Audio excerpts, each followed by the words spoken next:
Hey everyone, I'm Amanda Boyd with Impact Training, and this is the Q&A.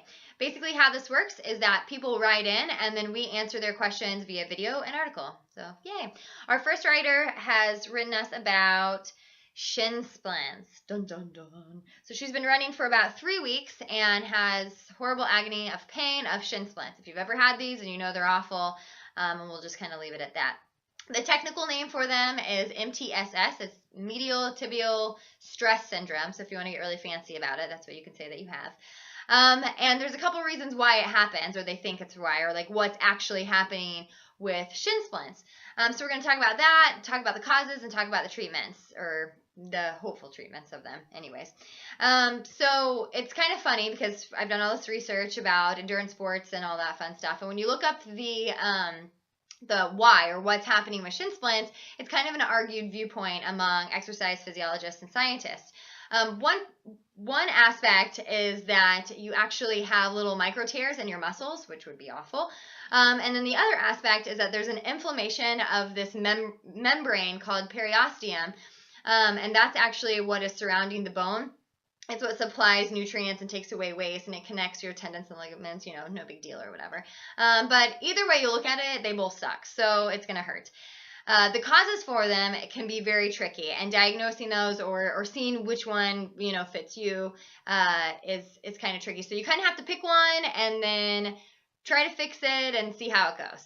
That's at least my take on it, because you kind of never know. So the biggest two reasons or causes for shin splints, especially in newbie runners or people coming from a sedentary state and going back to running possibly, is that, well, I guess there's three things. The first one is that you do too much too quickly. So if you used to be able to run a 4-minute mile, you probably aren't going to start there if you haven't done it in 20 years. So kind of give yourself a break. You'll get back there, hopefully. Or if you've never ran before, you're not going to start by running 3 miles. You're not just going to go out and run 3 miles unless you can, and then I'm jealous and I want to know you. So fantastic. Please write it, and if you can do that.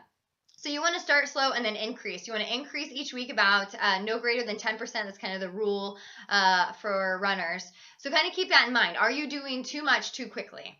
The other thing is, which is huge, is inflexibility. So are you not stretching? Are you not warming up properly? All that fun stuff. And then muscle imbalances. Those kind of go hand in hand, especially in regards to your lower limb muscles.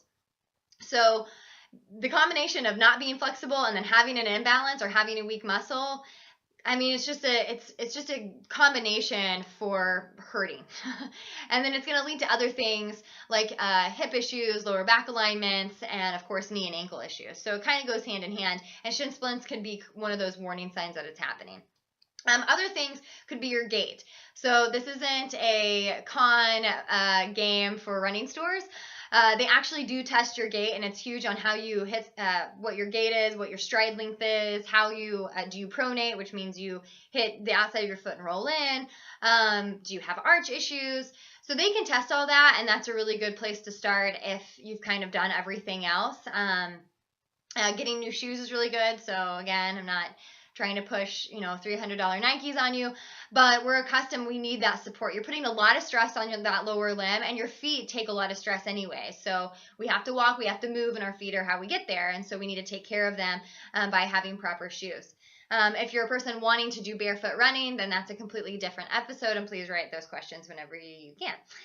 So how do you treat it? So the first thing you want to do is have a good warm-up and good stretching routine. I mean, that's going to be key to everything. That's preventing all type of injuries. You don't want to blow out your knee trying to run 3 miles, right? So you want to have a proper stretching routine and proper warm-up along with a proper cool-down. To go hand in hand, you need to lift. We know that runners like to run, and we know that endurance people like endurance things. But lifting and range of motion, flexibility, circulation, they all go hand in hand. You have to be well-balanced. Speaking of well-balanced, you also need to cross-train, which I know there's this long list of things that you need to do. But cross-training is essential. Runners don't always have to run. So if you're struggling with other pains or shin splints, try swimming, try biking, try ellipticaling, all those fun things. Try smaller workouts of HIIT. You can also change where you're running. So if you're running outside and doing like a trail run, try to run on asphalt or try to run on a track. If that still doesn't work, then take it inside, you know, join your local gym and go on the treadmill. The good thing about treadmills is that one, you have air conditioning, hopefully. Two, you potentially have a TV, which is fantastic. And three, they have shock absorbers that are built into it. So it's a good way to begin, and especially if you're just getting into running, so that way it takes the stress off your body, and then you can slowly work up to running outside. The other thing that you can do is wrap your legs. So you're going to look super cool by putting an ace bandage around your shins. Or you can wear tall socks, which I guess are the thing now, which was cool, you know, way back when. But it does help because it kind of compacts everything in and all that fun stuff. You can also wear spandex, which a lot of people do that just to kind of prevent injury and keep the inflammation down. So, and of course, you're going to ice.